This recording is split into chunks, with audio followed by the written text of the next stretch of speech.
గతంలో బీఆర్ఎస్ ప్రభుత్వంలో జరిగినటువంటి ఎన్నికల్లో 42% దేవుడెరుగు. గత ఎన్నికల ప్రభుత్వంలో జరిగినటువంటి రిజర్వేషన్లు అవుతుందో అంతకంటే తక్కువ ఇస్తున్నారు. ఇంతకంటే సిగ్గుమాలిన చర్య ఇంకేమన్నా ఉందా? గ్రామ పంచాయతీ ఎన్నికల్లో బీఆర్ఎస్ ప్రభుత్వ హయాంలో 22% గ్రామ పంచాయతీ ఎన్నికలు బీసీలకు రిజర్వేషన్ అమలైతే, కాంగ్రెస్ వచ్చినాక కులగణన చేసినాక 17% రిజర్వేషన్ అమలైంది. అదేవిధంగా 2020లో గత మున్సిపల్ ఎన్నికలు 2020 సంవత్సరంలో జరిగినాయి. ఆ 2020లో మున్సిపల్ ఎన్నికల్లో బీసీలకు 32% రిజర్వేషన్ అమలైంది. 32%.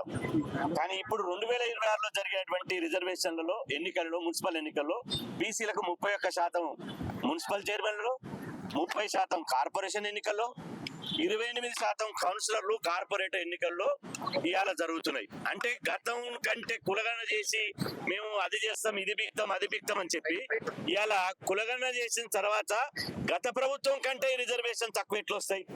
ఇది కాంగ్రెస్ ప్రభుత్వం సమాధానం చెప్పి తీరాలే.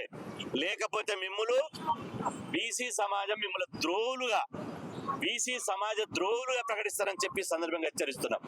ఇవాళ మేడారంలో క్యాబినెట్ మీటింగ్ పెట్టారు. క్యాబినెట్ మీటింగ్ పెట్టి వాళ్ళ ఎచ్చులేంది, వాళ్ళ క్యాబినెట్ మీటింగ్ పెట్టి మేము ఎవ్వరు కూడా చరిత్రలో ఇంతవరకు క్యాబినెట్ మినిస్టర్లు ఒక వనదేవతల దగ్గర మేడారంలో క్యాబినెట్ మీటింగ్ పెట్టారు. క్యాబినెట్ మీటింగ్ పెట్టి మేడారంలో పెట్టడం వల్ల బహుజనులకు ఏమన్నా ప్రయోజనం ఉందా? బహుజనుల దేవతలు సమ్మక్క సారక్క దగ్గర మీరు క్యాబినెట్ మీటింగ్ పెట్టి బీసీ ఎస్సీ ఎస్టీల కోసం ఒక్క నిర్ణయం అయినా తీసుకురా? క్యాబినెట్ లో మేడారంలో మీరు క్యాబినెట్ సమావేశం పెట్టి ఒక్క నిర్ణయం అయినా బీసీ ఎస్సీ ఎస్టీల కోసం తీసుకున్నారా? తీసుకోలే. ఏం నిర్ణయం తీసుకుర్రు? బీసీ ఎస్సీ ఎస్టీ మైనార్టీలకు వ్యతిరేకంగా బీసీలను తడిగుడ్డతో గొంతు కోసేటువంటి నిర్ణయం తీసుకున్నారు. ఇవాళ బీసీలను రాజకీయంగా అణిచి వేయడం కోసం నిర్ణయం తీసుకున్నారు.